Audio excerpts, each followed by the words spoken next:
It's beer o'clock on Real Ale Craft Beer. Today we got a beer from Northern Monk Brewing Company, and it's a collaboration called Galactic Matter Hazy IPA. It's with two Flints, either brewery or brewing company, I presume.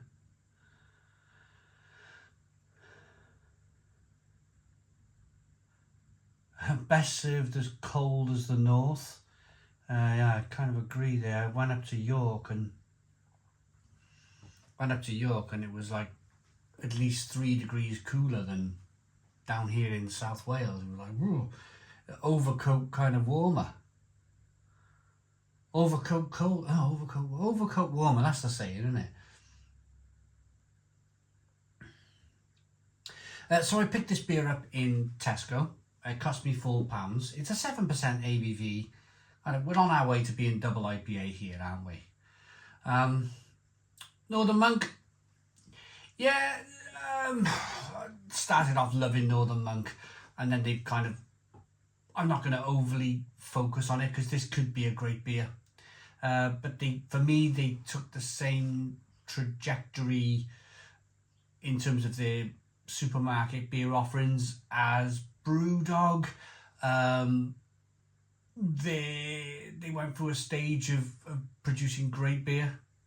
Probably one of the best breweries in the UK, producing the best beer in the UK. Everybody wanted to buy their beer, to probably realising that by being the best brewing company in the UK doesn't mean you're making any money. That's probably what happened, and they decided to take a path into the supermarket. And let's just say when the beers first hit the supermarket, they were good. They were really, really good. But the last 2 years, I've been really critical. I've been really critical of Northern Monk. So I don't know where this is going to go. This could be old school Northern Monk that tastes great. This could be where the new company is. And well, let's just find out, shall we? You can buy the beer. You can buy it on a 4 for 3 deal.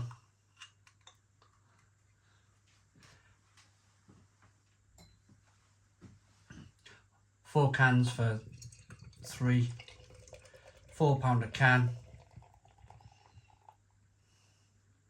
So that's £3 something per can if you buy it on a 4 for 3 deal. The release, this Tesco release, launched in March 2025. There's been some really exciting things. There's been some kind of classic, like high IBU West Coast IPAs in this Tesco launch, which has really surprised me and really kind of put a smile on my face and made me really excited. I'm a bit bored of all this hazy stuff now. It's like it's been done to death, hasn't it? It's like I'm looking at another hazy looking beer with a 1 to 2 finger white head, and it's kind of just done to death, isn't it? It's just a little bit bored of it. It looks okay. I mean, if I'm going to be doing my thing here and doing a proper thing, it's just doing all the things that a hazy IPA should do. It's nicely carbonated, it's hazy, it's got a 1 to 2 finger white head. Head retention's really good. There's not much in the way of sediment in the bottom of the glass. Let's get the aroma. Yeah, it's that kind of super juicy, super tropical, loads of wheat, not much IBU, not much bitterness.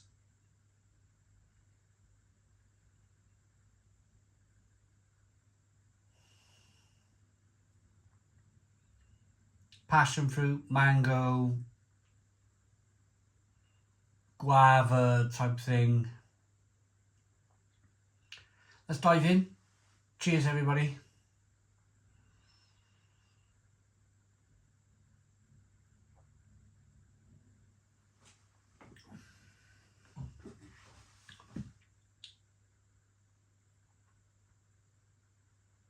That's really quite good, actually.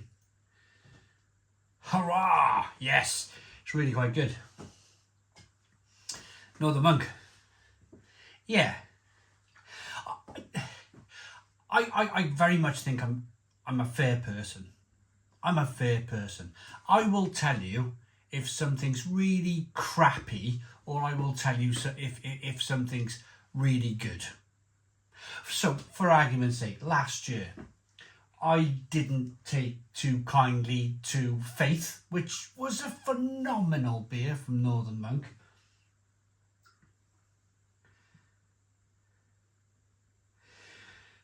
I didn't take too kindly to the reduction of the ABV of Faith. And I felt that it was my duty to go and find an old can of Faith with the old ABV and get a new can of Faith with a new ABV and do a side by side. That's what I'm here to do. That's what I'm here to do. That's why this channel exists, is to be consumer forward, consumer thinking.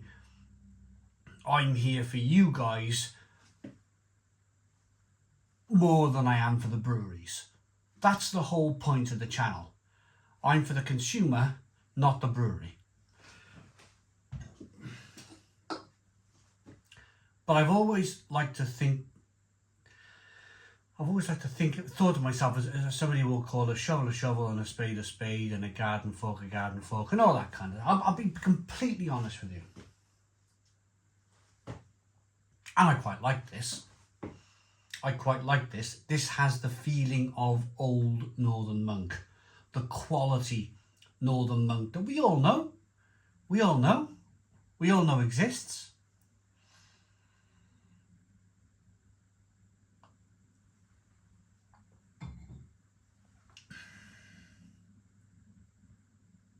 That's very good.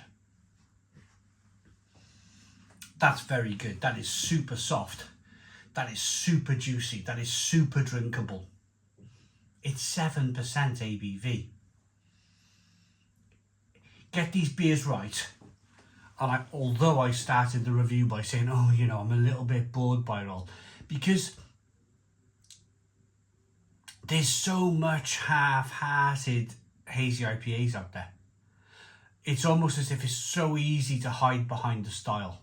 You can just hide behind that style by making it hazy and making it kind of like, some of them are slightly astringent, some of them have fruit concentrated flavours in, some of them have all sorts of different. It's easy to kind of like hide behind that haze.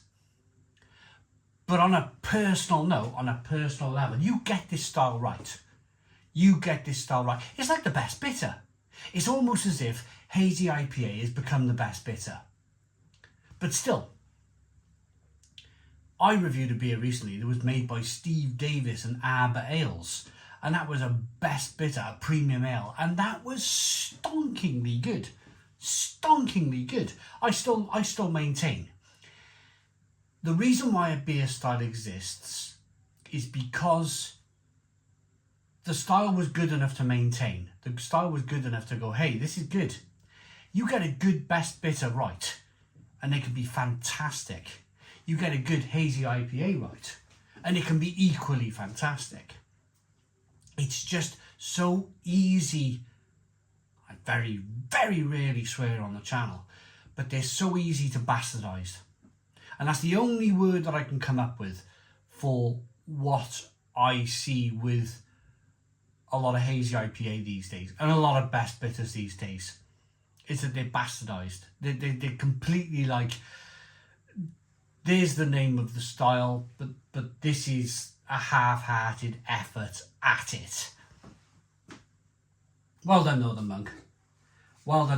This is absolutely great. Absolutely great. This is, for me, this is where Northern Monk were 3 years ago. So cheers to you. It looks good, it smells good, it tastes good. I like that enough to give it a Stone the Crows.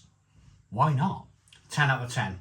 10 out of 10 from Real Ale Craft Beer. Please put your comments in the comments box. Subscribe to our daily beer and food reviews. Give us a big fat thumbs up. Boom. Cheers.